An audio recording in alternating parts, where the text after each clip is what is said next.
السلام علیکم ناظرین دوستوں، آج ہم آپ کے سامنے ایک دلچسپ اور سبق آمیز واقعہ بیان کرنے جا رہے ہیں۔ امید کرتے ہیں کہ واقعہ آپ کو پسند آئے گا۔ واقعہ کچھ اس طرح ہے کہ میری بیوی کو مرے ہوئے آج 10واں دن تھا۔ میں اپنی بیوی کی قبر پر روز فاتحہ پڑھنے جاتا ہوں۔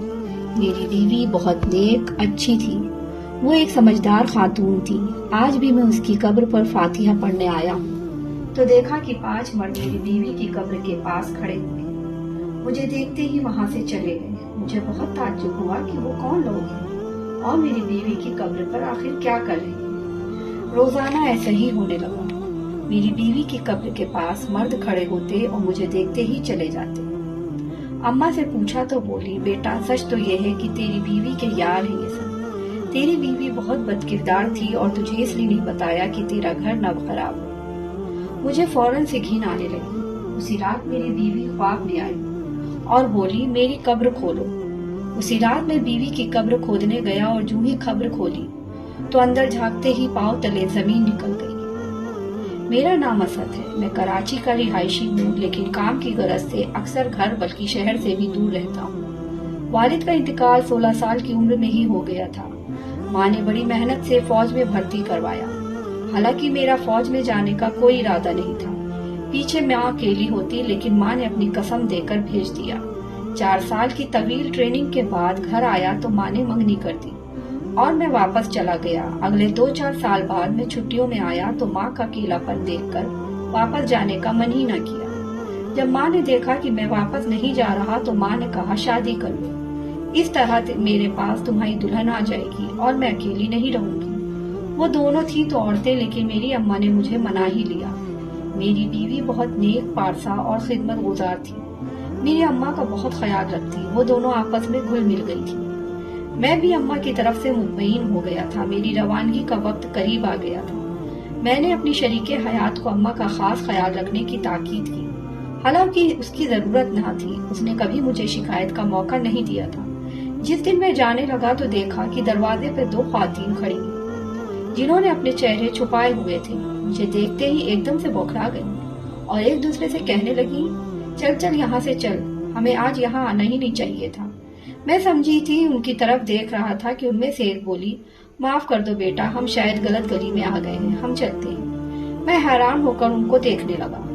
وہ کچھ مشکوک سی لگ رہی تھی۔ ایک نے اپنے بازو میں پوٹلی دبا رکھی تھی، جانے اس میں کیا تھا۔ میں نے حیرت سے سر جھٹکا۔ مجھے اس قسم کے لوگوں سے شدید نفرت تھی۔ میں جلدی سے دروازہ بند کر کے باہر آ گیا کیونکہ مجھے ڈیوٹی جوائن کرنی تھی۔ میں مہینے میں 1-2 چھٹی لے کر آ جاتا تھا کیونکہ آج کل ملک کے حالات ٹھیک تھے، اس لیے چھٹی مل جاتی تھی۔ اب تو میں بہت پرسکون تھا کیونکہ میری بیوی میری اماں اور گھر کو بہت اچھے سے سنبھال رہی تھی۔ دن گزرتے جا رہے تھے، میں گھر فون کر کے خیر خیریت معلوم کرتا رہتا۔ اس دن بھی جب میں نے فون کیا تو وہ بہت رو رہی تھی اور بہت خوفزدہ تھی بھی۔ میں نے اس سے پوچھا، کیوں رو رہی ہو، سب ٹھیک ہے نا؟ اماں کہاں ہے میری، ان سے بات کراؤ۔ تو آگے سے اس نے جو کہا اسے سن کر میرے پیروں تلے سے زمین نکل گئی۔ وہ بولی، اماں نہیں مل رہی، پتہ نہیں کہاں چلی گئی ہیں، میں کل سے ان کو ہر جگہ ڈھونڈ چکی ہوں۔ میں نے اس سے کہا، تم کہاں تھی، تم نے انہیں جانے ہی کیوں دیا؟ تو وہ بولی، کل دن میں 2 عورتیں آئی تھیں، اماں ان کے ساتھ جانے کو تیار ہو گئی۔ میں نے پوچھا تو کہنے لگی، دروازہ بند کر لو، میں 1 گھنٹے تک آ جاؤں گی۔ میں نے ان سے پوچھا بھی کہاں جا رہی ہیں تو انہوں نے کوئی جواب نہیں دیا۔ بہت جلدی میں تھی، چلی گئی۔ میں 2 گھنٹے ان کا انتظار کیا، پھر میں نے محلے کے گھر گھر جا کر پوچھا، پر سب لائن میں ہیں۔ میں نے کل آپ کو کئی بار فون ملایا، لیکن ہر بار آپ کا فون بند ہی آتا ہے۔ میں نے اس سے کہا، اچھا تم حوصلہ رکھو اور مجھے یہ بتاؤ کہ اماں اس سے پہلے بھی کبھی ایسی گئی ہیں؟ کیونکہ میں سوچ رہا تھا کہ ہو سکتا ہے کہ تنہائی کی وجہ سے اماں سوسائٹی میں اکثر آتی جاتی رہتی ہیں، اور یہ بھی ہو سکتا ہے کہ وہ کہیں گئی ہوں، لیکن اماں کبھی رات کو کہیں نہیں رکتی تھی۔ میں نے اسے حوصلہ دیا کہ پریشان مت ہو، میں آنے کی کوشش کرتا ہوں، اور فون رکھ دیا۔ چھٹی ملنا بہت مشکل تھا کیونکہ ابھی 15 دن پہلے ہی میں گھر سے ہو کر آیا تھا، اس لیے چھٹی ملنا بہت مشکل تھا۔ ابھی میں سوچ ہی رہا تھا کہ دوبارہ فون بج اٹھا تو میری بیوی کا فون تھا۔ میں نے جلدی سے فون اٹھایا تو میری بیوی بولی، اسد، امی آ چکی ہیں۔ میں نے سکون کا سانس خارج کیا اور کہا کہ کیسی ہیں، کہاں تھی وہ، بات کراؤ میری۔ اس نے فوراً اماں کو فون دیا تو میں نے اماں کو سلام کیا اور پوچھا کہ اماں کیسی ہیں آپ، کدھر چلی گئی تھی؟ یوں بنا بتائے تو اماں نے کہا کہ اسد بیٹا، تو پریشان نہ ہو، میں ٹھیک ہوں، اس میں عقل ہی نہیں ہے، ایویں ہی تجھے پریشان کر دیا۔ میں نے کہا آپ تھی کہاں، 2 دن تک پریشان تو ہوتی ہے نا؟ تو اماں نے کہا کہ بیٹا میری ایک سہیلی تھی، وہ بہت بیمار تھی، مجھ سے ملنا چاہتی تھی تو اس کی بیٹیاں مجھے بلانے آ گئیں۔ اس کی حالت تشویشناک تھی تو میں جلدی میں بہو کو بنا بتائے نکل گئی، کیونکہ مجھے یہی لگا تھا کہ میں گھنٹے تک آ جاؤں گی، لیکن وہاں جا کر پتا چلا کہ انہوں نے اپنی رہائش تبدیل کر لی ہے۔ وہاں جانے میں ہی صرف 4 گھنٹے لگ گئے، رات پڑ گئی تھی تو کسی نے آنے ہی نہ دیا۔ سوچا صبح سویرے نکل آؤں گی، لیکن وہ بیچاری صبح ہوتے ہی چل بسی۔ اماں یہ کہتے ہوئے رو پڑی، پھر کہا کہ مجھے بہو کی بہت فکر تھی، لیکن مجبوری بھی تھی کہ لوگ کیا کہتے کہ میت ابھی پڑی ہوئی ہے اور بچپن کی سہیلی چل پڑی۔ جیسی ہی اس کی تدفین ہوئی میں فوراً آ گئی۔ میں نے شکر ادا کیا کہ اماں ٹھیک تھی اور اب گھر آ گئی تھی۔ میں نے کہا اچھا امی آرام کریں، آپ تھک گئی ہوں گی، میں صبح فون کروں گا۔ دن گزرتے جا رہے تھے، لیکن ساتھ ساتھ میری پریشانی بھی۔ اماں اب اکثر گھر سے غائب رہنے لگی تھی۔ میں جب کبھی پوچھتا تو کبھی کوئی بات کبھی کوئی بات۔ ادھر ملک کے حالات بھی ناساز ہو گئے تھے، ہماری ڈیوٹی تبدیل کر کے سیاچون میں لگا دی گئی تھی۔ وہاں کال ملنا بھی ناممکن تھا، لیکن اگر کبھی مل بھی جاتی تو مجھے زیادہ تر یہی خبر ملتی کہ اماں آج اتنے بجے گئی تھی، اتنے بجے آئیں، کل گئی تھی آ جائیں۔ کبھی کیا تو کبھی کیا، مجھے کچھ سمجھ نہیں آ رہی تھی کہ آخر اماں کو ہو کیا گیا ہے۔ میری بیوی بھی بہت پریشان رہنے لگی تھی۔ یہ پریشانیاں وقتی نہیں تھی، اب تو جیسے ہمارے گھر پریشانیوں نے ڈیرا ہی ڈال لیا تھا، اور اب ان کا وہاں سے جانے کا دور دور تک کوئی ارادہ نہ تھا۔ ماں کے روٹین سے میری بیوی روز بروز الجھتی جا رہی تھی۔ ایک دن مجھے اس کی کال آئی تو وہ بہت جلدی میں لگ رہی تھی۔ اس نے کہا کہ میں نے آپ کو کچھ بتانا ہے۔ میں نے کہا کہ ہاں بتاؤ۔ اس نے کہا کہ اسد وہ اتنے میں کال ڈراپ ہو گئی۔ اس کے بعد میں نے بہت کوشش کی لیکن کال نہ لگ سکی۔ خیر میں نے بھی ڈیوٹی پر مامور ہو گیا اور چھٹی کے انتظار میں تھا، جو کہ ملنا ناممکن نظر آ رہی تھی۔ دن اسی طرح گزرتے جا رہے تھے۔ ہمارے گھر میں بھی روز مرہ کی طرح ساس بہو کے جھگڑے شروع ہو چکے تھے، لیکن کوئی بھی بنیادی وجہ نظر نہ آ رہی تھی۔